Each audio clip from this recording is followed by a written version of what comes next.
मैं हूं विजय मिश्रा और आपका स्वागत है मेरे YouTube चैनल पर।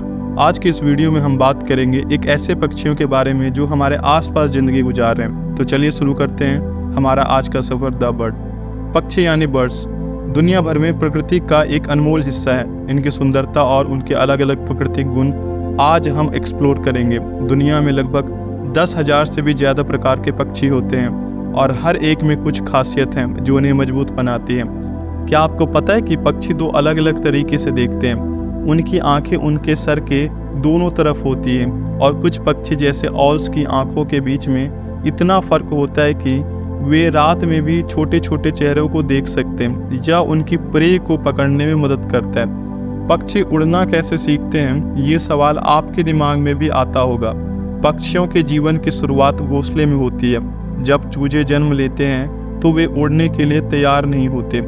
वे अपने घोंसले में सुरक्षित रहते हैं और धीरे धीरे अपने पंखों को फड़फड़ाना शुरू करते हैं। यह अभ्यास उन्हें उनके पंखों की मांसपेशियों को मजबूत करने में मदद करता है। जब चूजे थोड़े बड़े हो जाते हैं तो वे घोंसले के किनारे पर बैठकर छोटी छोटी छलांगे लगाते हैं। इससे वे संतुलन बनाना और पंखों का सही उपयोग करना सीखते हैं। इस दौरान माता पिता पक्षी भी अपने बच्चों को उड़ना सिखाने में मदद करते हैं।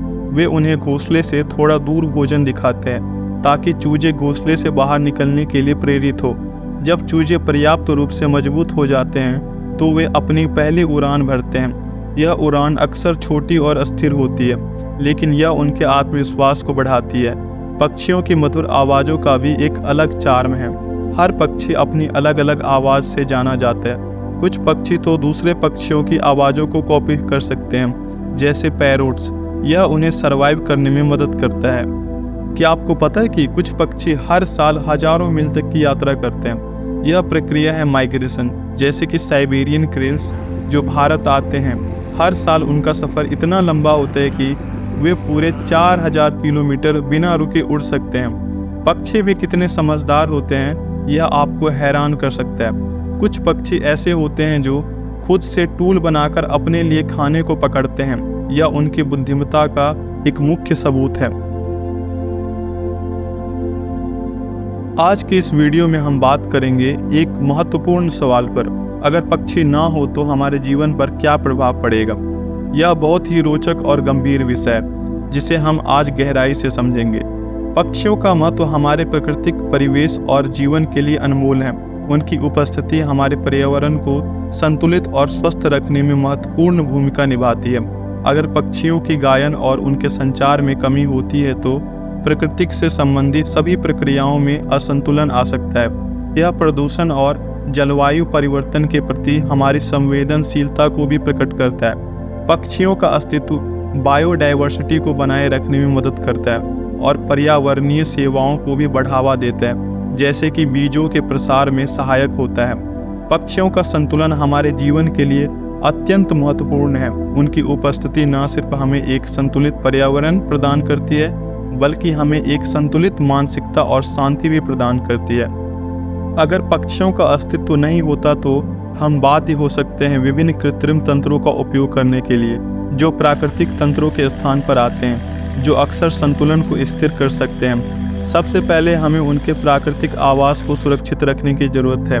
पक्षी अपने आवास के आसपास के वातावरण से जुड़े होते हैं, लेकिन बदलते परिस्थितियों में उनके लिए नए आवास की खोज करना मुश्किल हो सकता है। इसलिए हमें उनके प्राकृतिक आवास की रक्षा करनी चाहिए और उनके लिए सुरक्षित स्थल प्रदान करना चाहिए जहां वे आराम से बच सकें। पक्षियों के लिए जल संरक्षण बहुत जरूरी है। जल प्रदूषण और जल की खराब स्थिति से पक्षियों को बहुत नुकसान हो सकता है। हमें अपनी नदियों, झीलों को साफ और प्राकृतिक स्थिति में रखने की जरूरत है ताकि ये आवश्यक पक्षी के लिए सुरक्षित बने।